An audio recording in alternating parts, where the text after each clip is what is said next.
Shabbat Shalom. Good morning to you all. This is Bill, and we are coming live to you from the Biblical Lifestyle Center in Texarkana, Texas. We thank you for watching and tuning in. We ask you, if you are listening in, that you would let us know where you are, your name, and maybe the location you're viewing from. And any prayer requests, any comments, any questions that you might have, we'd be happy to answer them. I would do go through these comments every week, and want you to know that I do pray over your prayer requests and respond as best I can to any questions and comments. It is a beautiful Sabbath morning here in Texas, and we are actually hearing birds singing. It's springtime in this part of the world, and springtime is coming. We know it's coming, and so we're enjoying some of the creation showing itself, revealing itself, just in time for what I call the Parsha of the Great Reveal.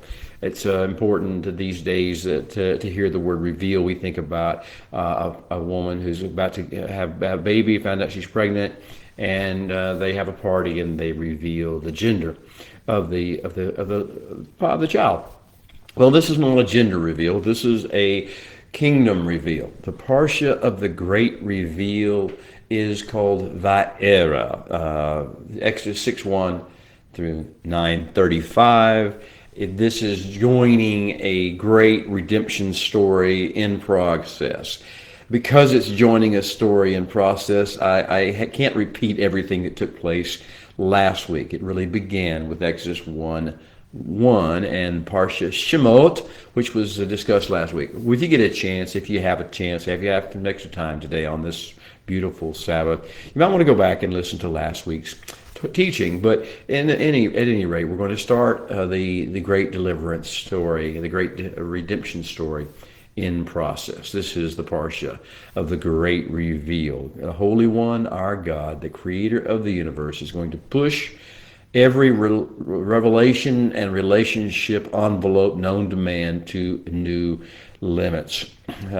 If you thought you knew him before, oh, wait till you see him now. You may have seen him, you may have known him before, but you've never seen him like this. You've never been amazed and caught up in the wonder and the awe and the glory of who he is. And he touches every group that he talks to, every part of humanity at a different level. He meets you where you are and teaches you what you need to know. He wants to reveal himself to you. The Holy One's grand plan for the redemption of mankind as a species, bloodline by bloodline, household by household, and individual by individual, as many as will come.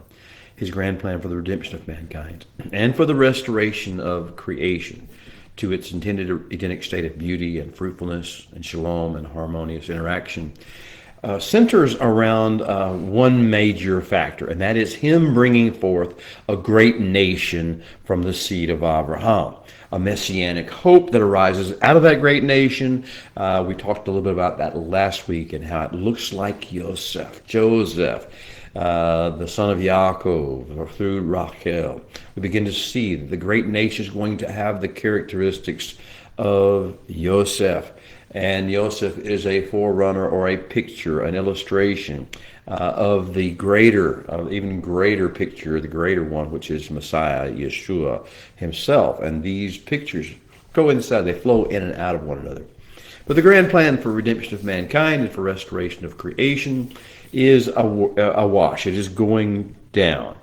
Now this great nation that he's bringing forth is coming, but it's coming on time, but it seems to us coming slow. The Holy One promised Abraham he would make of him a great nation, but it's been a long time coming. Oh, but just wait.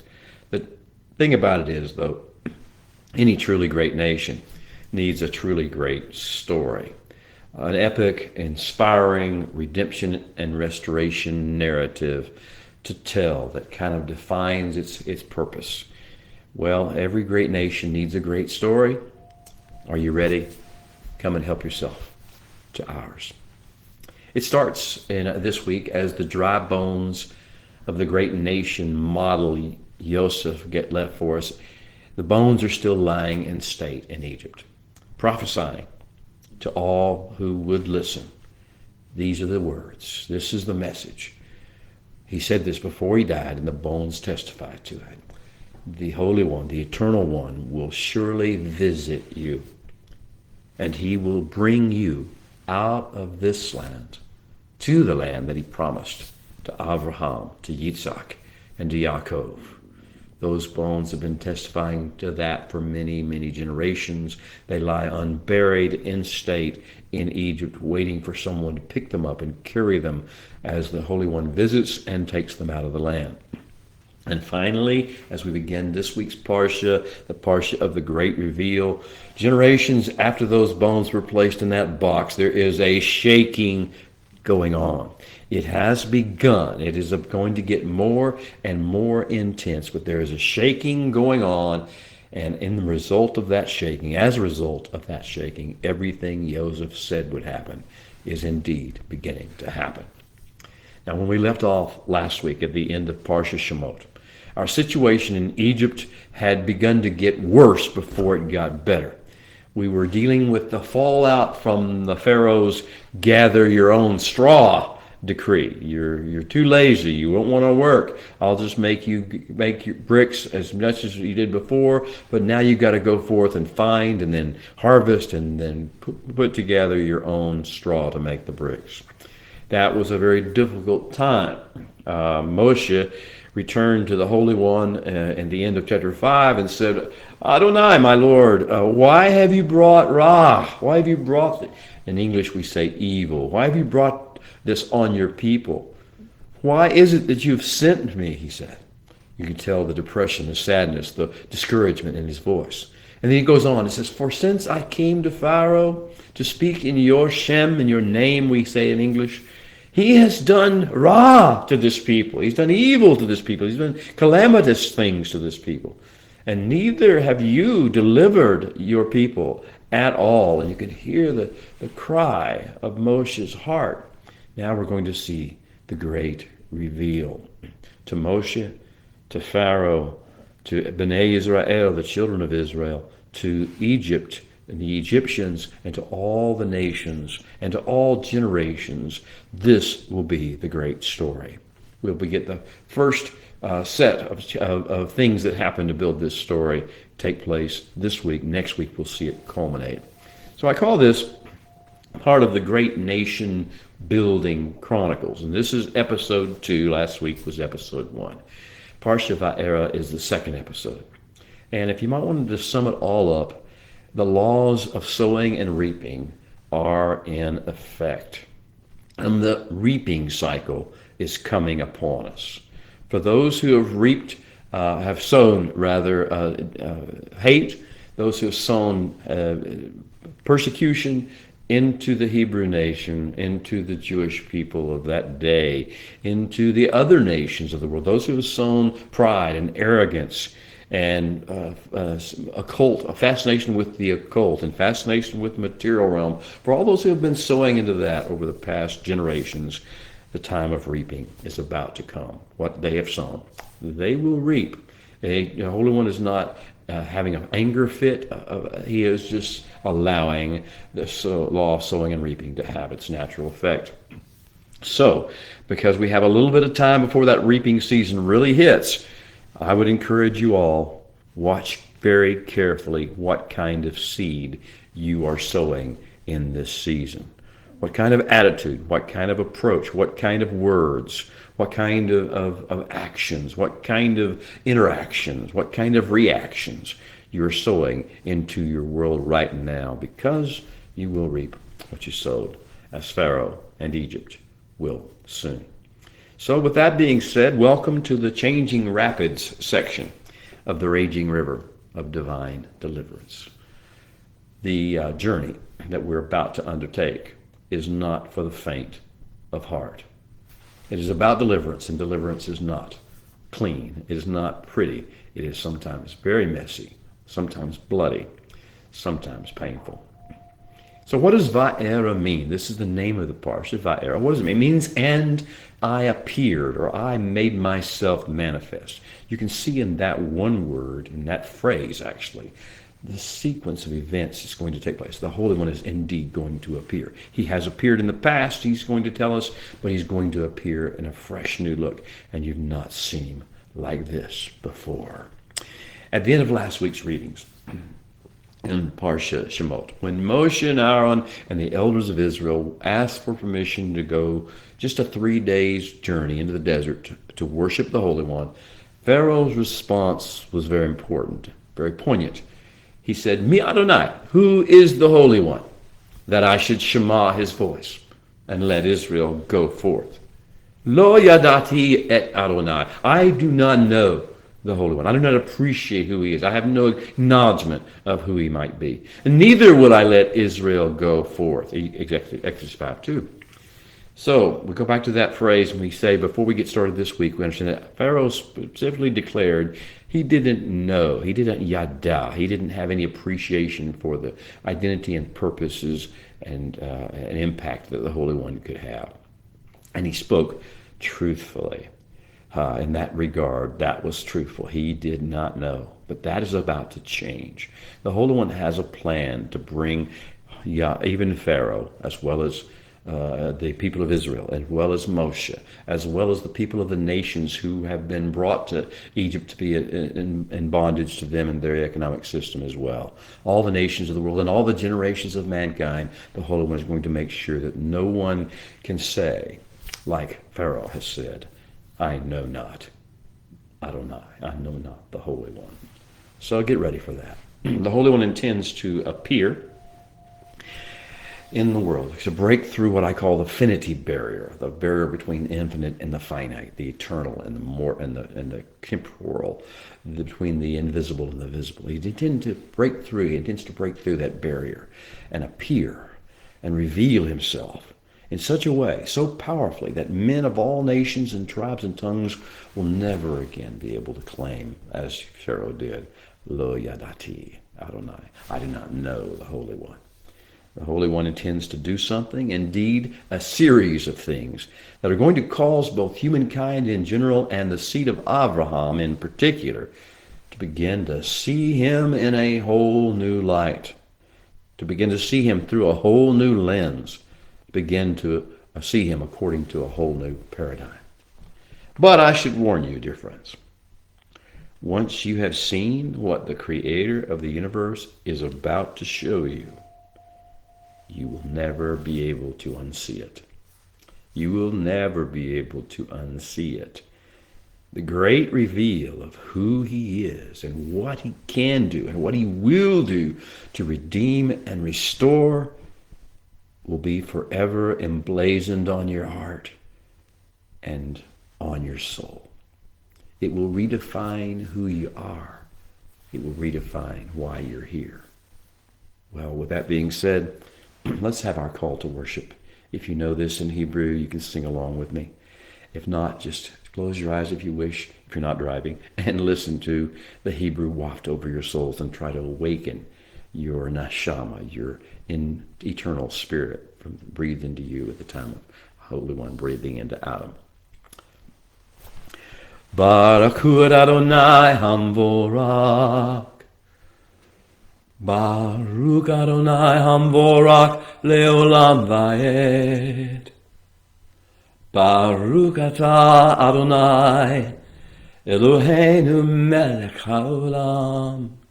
Asher bakar banu mikol ha'amin. V'natan lanu et Torato. Baruch atah Adonai Noten HaTorah. And now, open our eyes, O Holy One, that we may see wondrous things in your Torah. For we are but strangers in the earth. Do not hide your commandments from us. The final words of Parsha Shemot hint at what is to come this week. The final words were, Atah, the Holy One speaking, Atah tireh, you will now see what I will do to Pharaoh. You will see. It will be revealed. It will appear.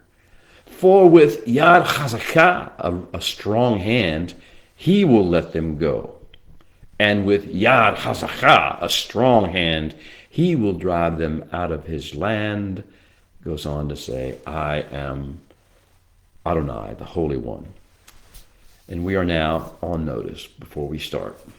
The Holy One is going to show us wondrous things. Things that will change the status quo beyond recognition.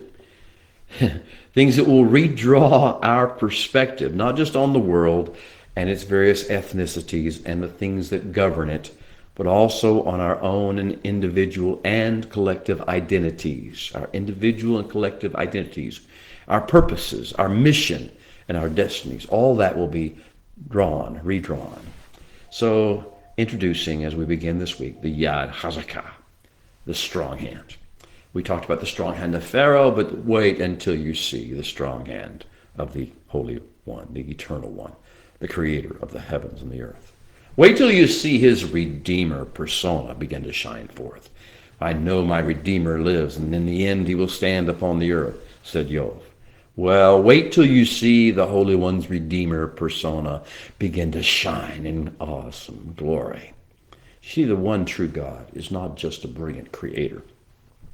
He's not just a faithful and dedicated ecosystem manager that takes care of the world from a distance. He's not just a friend and benefactor of the seed of Abraham. He is all those things, but he's more.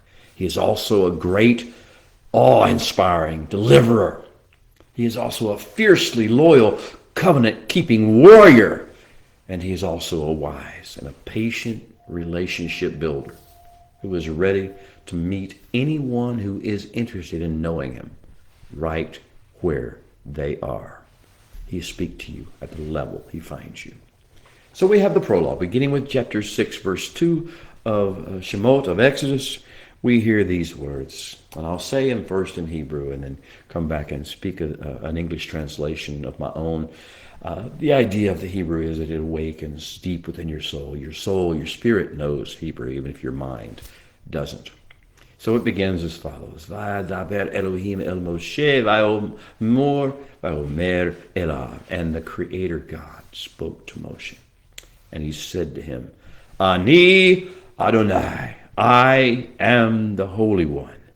Va'era el Avram el Yitzhak ve'el Yaakov ve'el Shaddai. And I appeared to Abraham and to Yitzhak and to Yaakov as El Shaddai.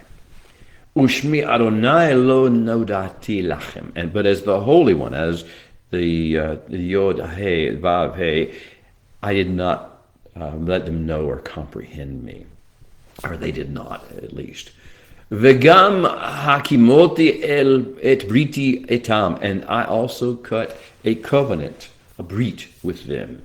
Latet lahem et eretz Canaan, to entrust to them the land of Canaan in stewardship. Et eretz migurehim asher guru va, the land in which they sojourned as foreigners. Vegam anish motat shamati et nachakat b'nei Israel, and I have heard the outcry of the sons of Israel, Asher Mitzrayim Ma'avedim Otam, whom the Egyptians are enslaving. Va'eskoret biti, and I have remembered, called to the forefront of my mind, my covenant commitment. Lachen emor livnei Israel, and therefore say to Bnei Israel, Ani Adonai, I am the Holy One. Vehotzeti echem mitachat sivlod Mitzrayim. And I will bring you forth from the burdens that the Egyptians make you carry. V'hizalti etkem avodatam. And I will rescue you from their bondage. V'ga'alti etkem bezroah. And I will redeem you with an outstretched arm. Netuya evishta fatim gedolim. And with great judgments. V'lachakti etchem li'am. And I will take them for Le'am, my people. V'hayiti etchem Elohim, and I will be their God. V'yadatem ki ani Adonai Elohim, and they will know, yada, appreciate, understand that I am the Holy One, their God. Well, the Holy One has stunned Moshe, awakened him out of his depression, out of his pity party, as some might think, but a well-earned one at that. He had seen everything he had done been just crushed by Pharaoh, but the Holy One says, we're not through yet. So the Holy One is about to prove himself to be the ultimate multitasker. In this parsha, he's going to simultaneously court and gently cultivate relationships with different types and levels of people, with human beings, at five different levels. The first level of cultivating a relationship, of courting a relationship with a human being, is what he's going to do with Moshe. Watch how he approaches Moshe, how he talks to Moshe as a man talks to his friend, how he begins to encourage and inspire Moshe. This is one way. Moshe probably has the highest level of understanding of who the Holy One is, and yet the Holy One's going to blow him away with new revelations, with new explanations, with new interpretations, with new possibilities of that relationship. But Moshe is not the only one. The Holy One's also going to reveal himself, gently cultivate a relationship with Pharaoh, with this man, this one who thinks he's a god and wants everyone to exalt him and think about him and focus on him, the Pharaoh. Yes, the Holy One is cultivating a relationship with him. He wants Pharaoh to know who he is. Pharaoh has to choose how deep that relationship will go and how pleasant or unpleasant it will be. But the Holy One is cultivating a relationship. He is gently starting the process, and he will keep going according to how Pharaoh responds to that. But it's not just Moshe and Pharaoh with whom the Holy One is cultivating a relationship. He's also cultivating a relationship with Bnei Israel, each individual son or daughter or disciple of Abraham's seed. Each one, Bnei Israel, each one and the collective. He's building, cultivating a relationship. He's turning a focus away from just the fact that he is the God of Avraham, Yitzhak, and Yaakov, to the fact that he wants to be their God. Each individually, all collectively, our God. And he wants us to be his people. There is a possession here. There is a intimacy, a relationship that he is building with us. And at the same time, he's doing what he's doing with Moshe and what he's doing with Pharaoh at a different level. He's doing something in each of our souls, in each of your souls, in each of our lives, in each of our families and our households, to make us into his people. May you receive that calling into being his people and letting him be your God in ways you've never imagined before. But it's not just Moshe, Pharaoh, and Bnei Israel he's cultivating and courting a relationship with at a different level, at a higher level. He's cultivating and courting a relationship with all the nations of the world. Remember, all the nations of the world, all the tongues and tribes of all the peoples of all the earth had come to Egypt in the time of the famine. And they had surrendered their possessions because of the benevolence of Joseph and the good messianic picture of leadership, of what the world leadership in the great messianic realm will look like. But then after Joseph died and after no one rose up to take the place of Joseph from among Bnei Israel, the nations became slaves to Egypt and Pharaoh just as much as Bnei Israel was. And so the nations are there, and the nations have to be there for this event, for this great reveal. And the nations there will be a reveal to them as well. But this isn't just Moshe. It's being cultivated and courted into relationship. It's not just Pharaoh. It's not just Bnei Israel. It's not just the nations of the day. It is Bechol Dor V'Dor. In all generations, people from all walks of life, in all ages, in all ideologies, in all nationalities, in all ethnicities, all people from all times will be ported by this story. This story will not just be a story of one generation. It will be a story of all generations. And it will be told and told and told over and over again. A great nation will have a great story, and this is that story. With regard to Pharaoh, how is the Holy One cultivating a relationship? Well, Pharaoh, if you stubbornly insist on having your own way, which is what you've done so far, then be assured the law of sowing and reaping will be allowed to have its inevitable effect. And I say not just to the Pharaoh of the time of Moshe or the time of the Exodus as we know it. All of us who act like Pharaoh, any of us who may be listening or hear the sound of this voice, of this message today. If you're exalting yourself, if you are focusing upon the material, the substantive, if you are stubbornly refusing the will, the words, the ways of the Creator, he doesn't hate you. What he does is he is trying to reach out to you today. He is calling you again and again. Before the law of sowing and reaping has its inevitable effect, you have another chance, another calling to say, listen, listen, you were made for better than this. You were made for purpose and meaning and mission. But a mission requires submission. Well, a man reaps what he sows, and he's going to let Pharaoh find out what he wants to do. He'll let Pharaoh decide how long the relationship, how well the relationship will go. So all of us, we should, at this stage, remember to be careful what we sow and how much we water and fertilize what grows where we sow it, because reaping season is right around the corner.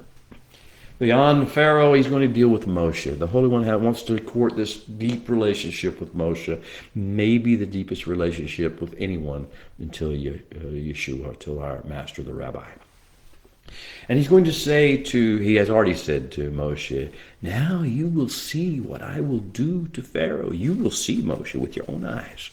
For with a strong hand he will let them go, with a strong hand, with a yah, chazakah, he will drive them from his land. And then Elohim spoke to Moshe, and he said to him, Ani, and in that Ani means I am, and then I've got an ellipse. I could put an ellipse there. We'll talk about what he said he was. I am. Well, before we do that, we need to have a frank discussion, because we're going to talk about Hashem. English, we read that or translate that often, a name. That's what was given to us by the King James interpreters, the King James translators. And so we've now been focusing on this Hebrew word Shem, which is what the Holy One's about to release. And we've been thinking about it as a name. Well, all the Western mentality of what a name is, and the kind of magic power that it has, and the kind of control that you get when you speak it, that is all something of Western culture that is not part of what the Torah is giving. We're talking about the Shem of the Holy One, the Shem of our Creator. Shem means that which is his attributes, his essence, who he really is and what he's doing. It's functional. And it's essential. It's not some kind of a title or a name. Not like Pharaoh. Pharaoh is a title. The names, the Shems that we're going to be reading about are not like that at all. They are functional approaches describing who he is by what he does. So, can we agree to approach the subject of the Shems, the Shemot of the Holy One, calmly and reverently and Hebraically? Can we agree, beloved, to take our sandals and bindings off, and in the meantime also put down our swords, our theological arguments, and our arrogant fighting spirits and preformed ideas? Can we put all that stuff aside and actually listen to what the Holy One is saying and draw the strength and the power and the energy off of what he's trying to say, rather than our knowledge about what we think his name is or names are? Because, after all, we are about to interact with something very, very holy, very full of Kedusha energy, very transformative, because it is something coming from the heavenlies into the earthly realm. We can become a portal of this holy energy, this energy that transforms everything around it, this energy that is the same that causes the four living creatures to sing holy, holy, holy, and the cherubim, the seraphim to fly around and worship and minister around the throne, and calls the elders to throw down their crowns and worship the Holy One, calls the angels to stand and bow before him and serve him. This same energy can come to us, but we've got to take off our sandals, take off our bindings, take off all those argumentative things we've got in our mind about the names.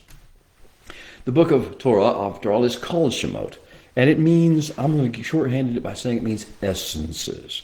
Essence is the true intrinsic nature or indispensable quality of something or someone, that which explains its behavior, that which explains its patterns of behavior, therefore explains its character, the intrinsic nature or indispensable quality of something or someone that explains its behavior, explains its character, explains its purpose. That's what the essence is. That's what the Shem is. These Shemot that the Holy One speaks are not titles that he's called, and they're not something we can grab a hold of and speak and pronounce in a certain way and somehow expect magic to take place.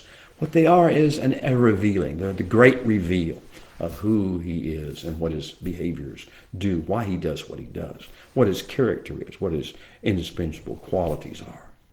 Well, we have already been seeing Moshe's essence. We saw it back whenever in chapter 2. He, without the Holy One empowering him, working in him, is quite the vigilante. He's quite the arrogant, fix it yourself, do it your own way kind of a guy. Even has violence about him. That's who Moshe's essence is without the Holy One. But with the Holy One, the essence changes. With you, it's the same way. Whatever your flaws, or whatever your character issues, whatever your problems are in your life, whenever the Holy One works with you and you allow him to do what he does in you, his essence begins to replace your essence. Isn't that beautiful? So we've been shown what Moshe's essence is. We're learning what Pharaoh's essence is. Boy, the pride, the arrogance, the obnoxious, super materialism, super ego that he has, the stubbornness within him. We've seen this is his essence. Will he continue that? Will he keep going down that road? Or will he begin to shift? Will the tender courting of the Holy One change him? We'll find out. And what about the magicians of Pharaoh's court? Now, Pharaoh's court, this is idea of occult power, occult information and knowledge, deception, sleight of hand, the idea of manipulating people by virtue of words and comments. This whole idea that Pharaoh was surrounded by magicians, sorcerers in this regard, Hartuim. And these magicians have shown us their essence. They are kind of like Pharaoh. They mirror his imagery, and they have this approach to life.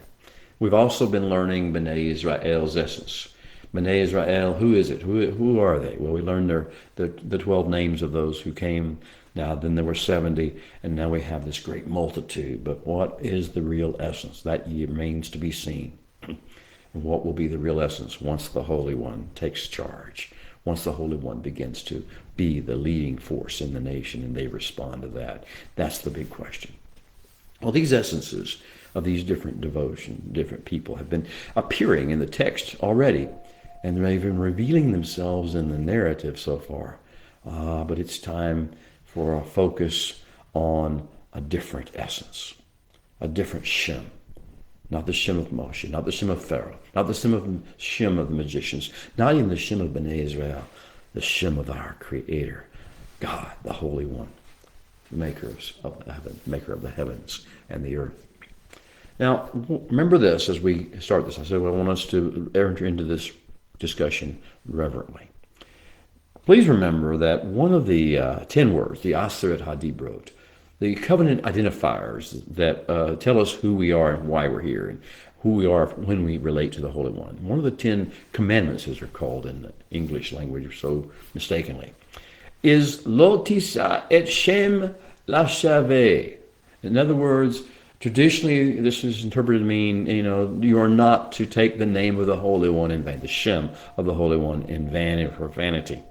And traditionally this has been interpreted by the Hebrew people to mean that we, unlike other nations and other cultures, so highly honor and cherish and revere and value and venerate our God, our deity.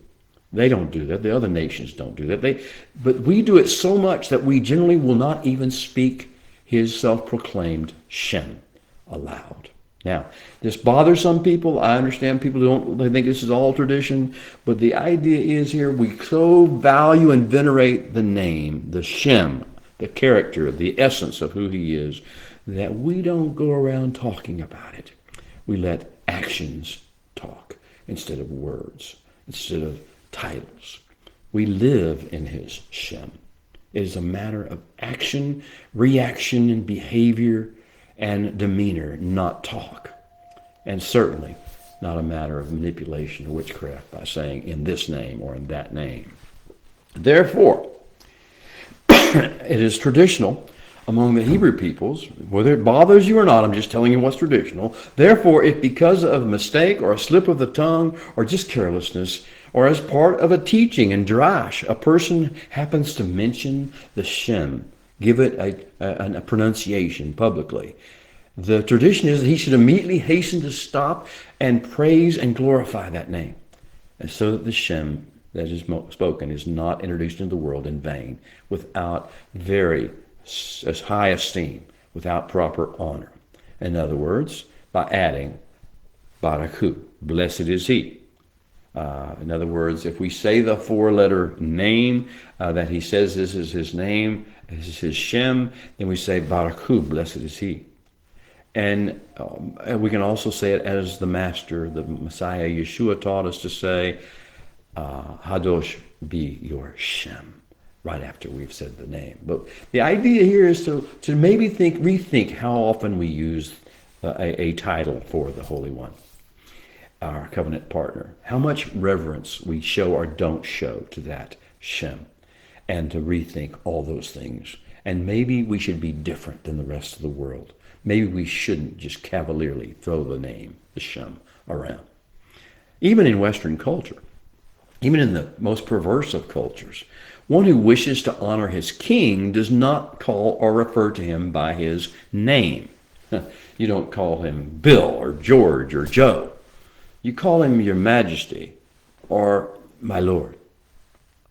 In other words, you don't just throw his name around because it's special to you, special to the culture. Similarly, one who wishes to honor his father or his mother does not usually refer to him or her by that given name, but as father, dad, pop, pa, or mother, as a term of endearment, not the name, but so this is the same. If we do this, even in Western culture, even if those that some might call pagans do this for their king or for their parent, then why? How much more worthy is the creator of the universe? How much more worthy of the honor of address by title is our creator? Well, consider what the Master, Yeshua, called the Holy One. He called him our Father. Blessed is he. Well, the name that the Holy One, the Shem that the Holy One speaks and says, I am and I have not been known with this before, or they didn't know me as this before, begins with the 10th letter of the Hebrew alphabet, followed by the 5th letter of the Hebrew alphabet, followed by the 6th letter of the Hebrew alphabet, followed again by a reproduction of the 5th letter of the Hebrew alphabet. Yod, He, Vav, He, blessed be his name. The Shem is a derivation of a verb root. All Hebrew names and all Hebrew words are derivations from a verb that tell you the action, tell you what this is all about. And so the verb root of this Yod, He, Vav, He is Havah. It means to, He, Vav, He. It means to breathe. And therefore to be alive, to be. And therefore to be actively engaged in one's assigned role in the creation ecosystem and in the grand plan. To breathe, therefore to be alive, therefore to be actively engaged in the assigned role in the creation ecosystem and the grand plan of redemption and restoration. If you know who he says his essence is, what he says his essence is, he's about to breathe. He's about to show himself alive. He's about to engage visibly and powerfully in his assigned role in the creation ecosystem and in the grand plan. That's what he's trying to tell you when he says this. He's not giving you some sort of magic potion to be able to proclaim or somehow use to your own benefit. He's telling you who he is, what he's doing, and why he's doing what he's doing now. So he's self-defining. He is self-describing. This is an autobiography of sorts. And self-defining in this way. The Holy One is assuring Moshe, and he's assuring you, and he's assuring all people of all days and all times. I am breathing. Like in Genesis 1:2, when the breath, the wind, the spirit of the Holy One went over creation. I am breathing. I am ever so alive. I am being who I am, he would say. I am keeping covenant the way I do. I am managing the ecosystem I created wisely. I am bringing forth light from darkness. I'm bringing forth life from death. I'm bringing forth order out of chaos. I am making tov, good, a fountain of good from all things.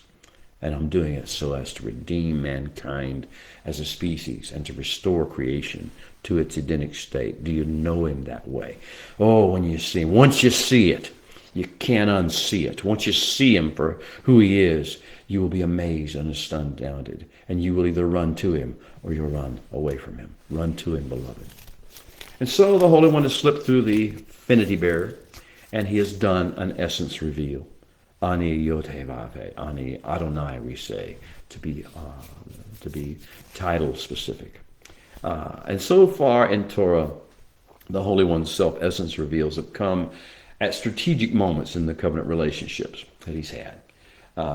They have always come and introduced or explained the actions he is about to take. He opened up the door for I will, or opened up the door for you are to, you should, you must. So if he's going to open up a new paradigm each time he self-reveals, self-essence reveals. He's going to launch the next phase in the grand redemptive, restorative plan. In 15:7 of Genesis, he said he did a self-reveal, a self-essence reveal. He said actually this one, Ani Yod-He-Vav-He, who brought you, he tells Abraham, who brought you out of Ur of the Chaldeans to give you this land to inherit it. And then in Genesis 17:1, he says, Ani El Shaddai, before me. I am the El Shaddai. Walk before me and be tamam, be perfect, be whole, be pure.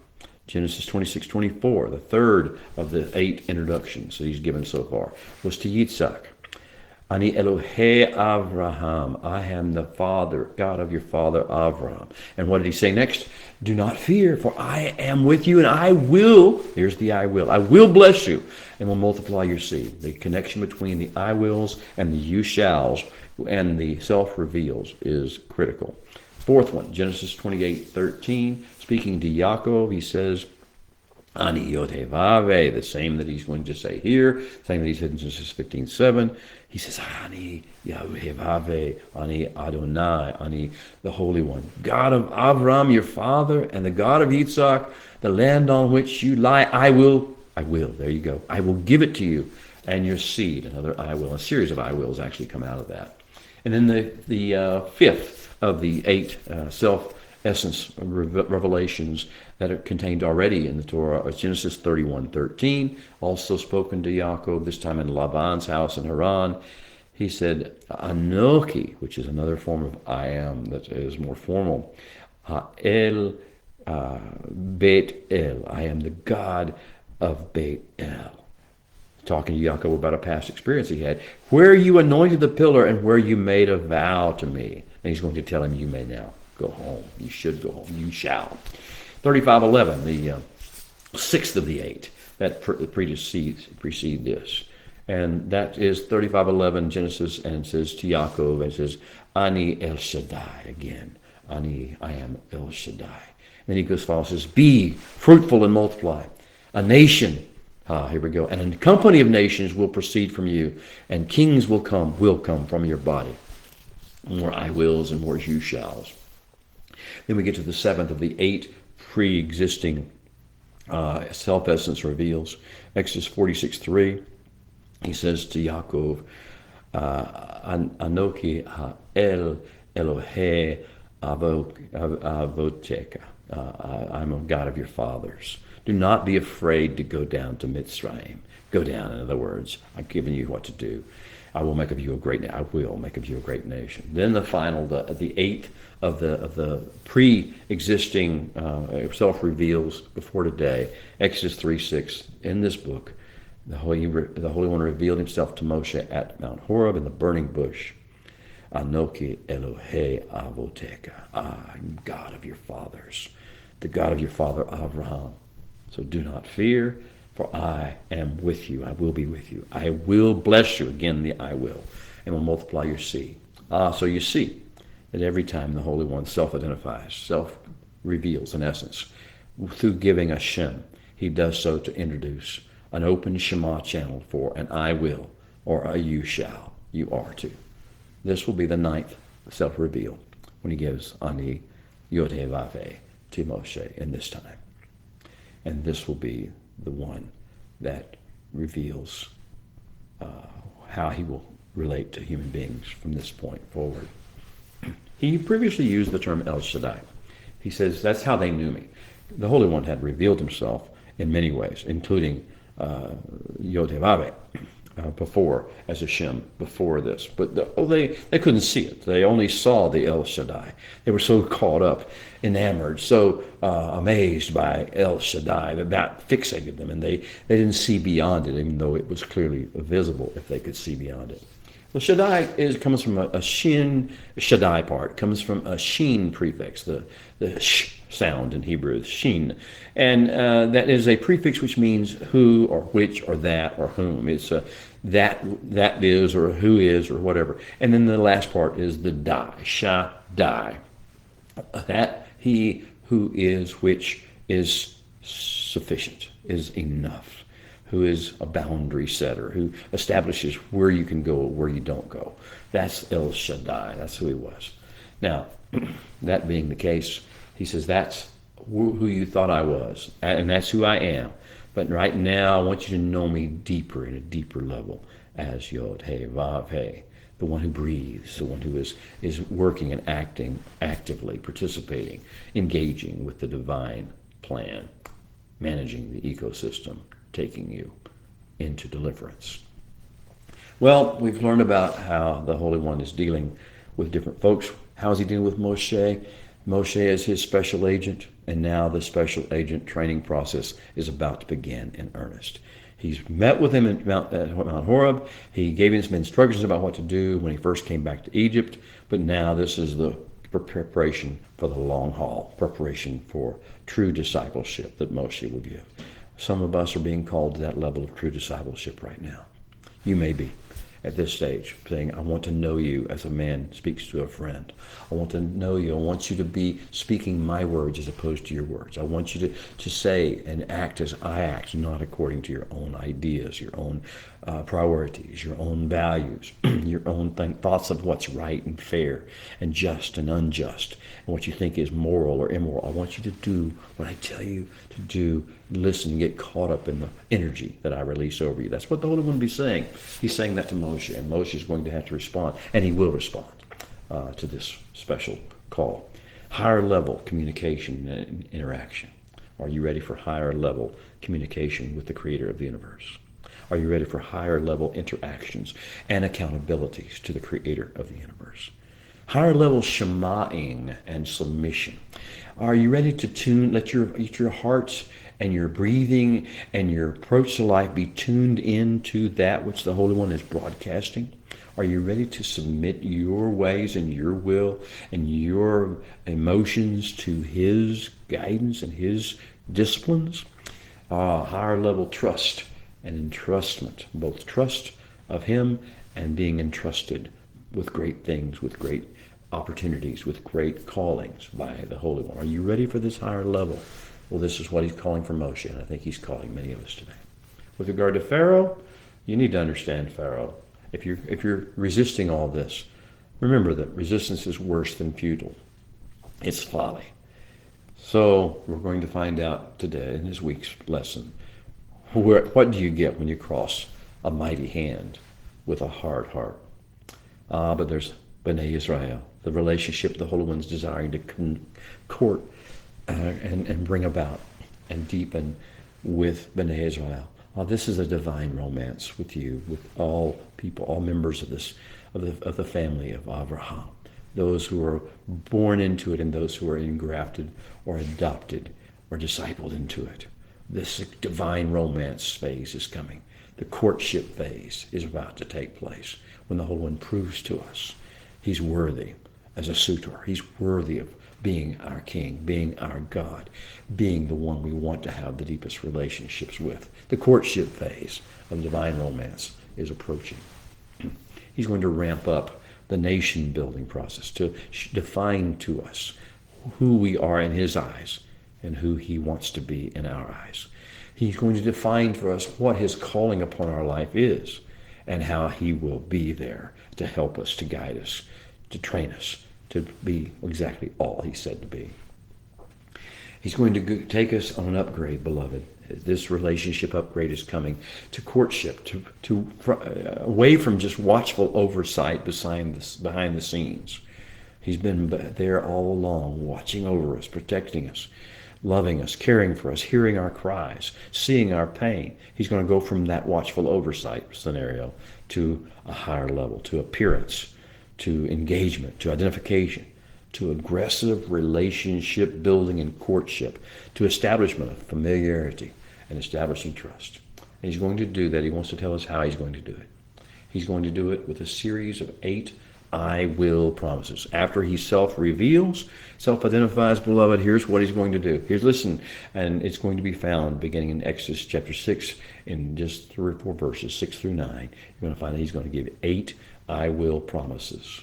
Now, these are going to be built upon, added to, expanded from the promises, I will promises of Genesis 12, Genesis 13, 15, 17, 19, 22, 26, 46, 28, 3, Exodus 3, 7, 3 and 4, and 6, 1. He's going to go beyond all the previous I will promises and say things that will stun and amaze you, things that we'll be talking about forever. 4 of them we talk about every Passover, in the Passover Seder, in the Haggadah. And the others are about the other festivals. We rehearse those in the other feasts of the year, into the Shavuot, into Rosh Hashanah, or Yom Teruah, all into Sukkot. These are the other promises. These promises are going to be, they're going to stick with us. They will become eternal promises. They will be phases of operations of who he is that take us into the end of days. He is going to join with us now. He will make us his holy nation, and he will begin to work these things out, both in our era, in our day, and in every generation that is to come. These are his I will promises. Briefly, the first one is Vahotseti. I will bring you forth. From where you are right now, from what your situation is now, he says, I will bring you out of that to a higher plane. The second promise is Vihitzalti. I will set you free. I will break the bonds off of you. I will break the framework that you're having to labor under. I will take you out. I will set you free. Oh, beloved, this is the promise to you and to your seed forever. The third is Vaga'alti. I will redeem you. I will pay your price. I will pay your fee. I will endure your punishment. I will take you, and I will redeem you because of our kinsman relationship. The fourth promise, though I will promises, Va'lakati, and I will take you. I will take you as my people, like a man takes a bride. I will take you as my people. And then the fifth one is Vahayiti, and I will be your God. I will be your covenant partner. I will be your closest, most intimate relationship. I will be all that you need me to be. And the sixth one is Vayeditim, the promise that we will know him. We will be known by him. We will know him. We will be deeper and deeper involved in intimate relationship with him over and over until we can say we know him and he knows us and we are known by him and he is known by us. That's the sixth promise. The seventh promise, the I will promise that defines the deeper relationship he seeks, is Vahaveti, a promise to bring us into the land. He will bring us. He will carry us. He will guide us. He will lead us. He will not leave us on our own. He will take us, guide us into the land of promise, the place of freedom, the place of being able to be who we are and live as we're called to live and have the impact upon the world that we're called to have, this great nation impact. And the eighth is Venatati, and he will entrust that land to us. He will make us partners in his grand enterprise, and he will empower us, and he will embolden us, and he will put into us all the assets and all the opportunities we need. He will make the land of Israel for us a launching pad or a landing strip from which we will spread out in all directions across the world. It will be the invasion point, the beachhead of the kingdom of heaven coming to earth. Oh, these are the 8 courtier promises. This is really the schedule, the sequence of events that lead all the way into the end of days. This is the relationship This is the reveal. This is the persona. This is the plan of how the creator of the universe is designing to call us forth. Well, beloved, our time has run out for this day. Shabbat shalom to all of you. Again, thank you for joining us. We will see you next week.